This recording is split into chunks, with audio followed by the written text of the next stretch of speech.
নমস্কার বন্ধুরা, সন্ধ্যাবেলায় হোক বা বিকালবেলায় ঝটপট কিছু খেতে মন চাইলে এইভাবে মুচমুচে বাঁধাকপির পকোড়া বানিয়ে খেতে পারেন। খেতে ভীষণ টেস্টি হয়। এটা গরম গরম চা হোক বা ডাল ভাতের সঙ্গে বা এমনি খেতেও ভীষণ ভালো লাগে। তাহলে এই মুচমুচে পকোড়া কীভাবে বানাবেন চলুন দেখে নেওয়া যাক। তার জন্য দেখুন এখানে আমি 2 বাটি বাঁধাকপি নিয়েছি। এখানে একটা ছোট সাইজের বাঁধাকপি 4 ভাগের 1 ভাগ নিয়েছি। তবে বাঁধাকপিটা কিন্তু একদম ঝিরিঝিরি করে কেটে নিতে হবে।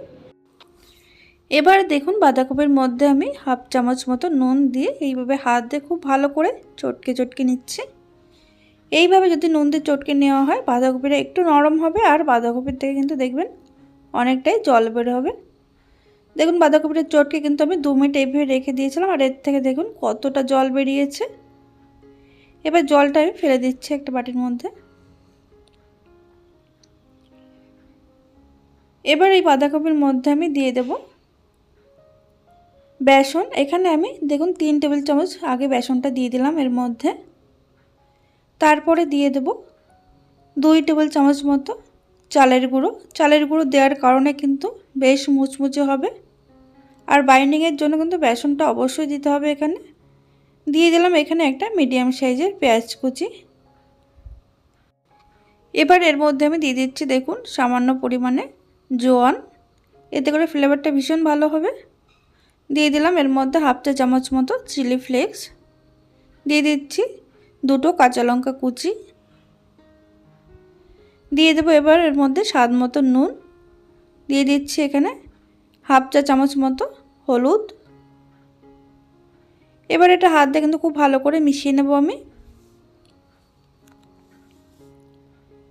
মিশিয়ে নেওয়ার পর এবার এর মধ্যে আমি দিয়ে দিচ্ছি বেশ খানিকটা পরিমাণে ধনেপাতা কুচি।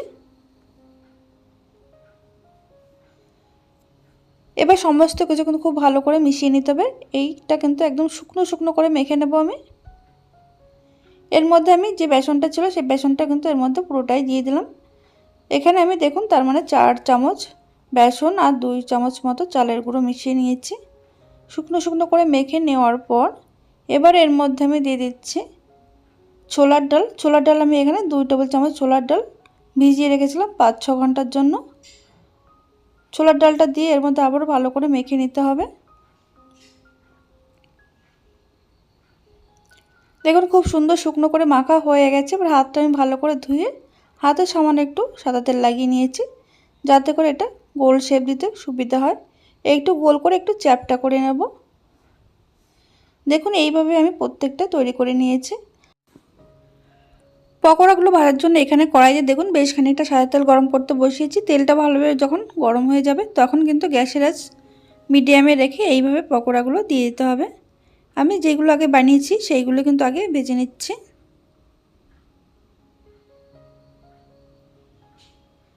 তবে অল্প তেলে কিন্তু খুব বেশি পকোড়া একসঙ্গে ভাজবেন না, অল্প অল্প দিয়ে কিন্তু ভাজবেন। গ্যাসের আঁচ এবার লো টু মিডিয়ামে রেখে কিন্তু একটু সময় নিয়ে ভেজে নেব, তাহলে কিন্তু ভেতর থেকে বেশ মুচমুচে হবে। দেখুন এক পাশটা এরকম কালার আসার পর কিন্তু এই পকোড়াগুলো আমি উল্টে দিচ্ছি।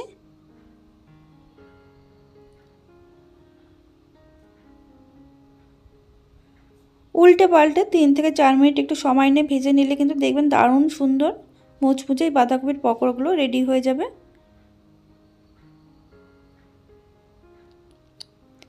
এইগুলো ভাজা হয়ে গেছে, এবার এগুলো আমি তেল থেকে তুলে নিচ্ছি।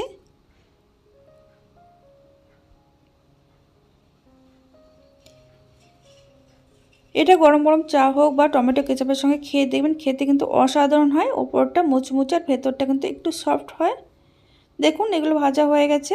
একইভাবে আমি সবগুলো ভেজে নেব।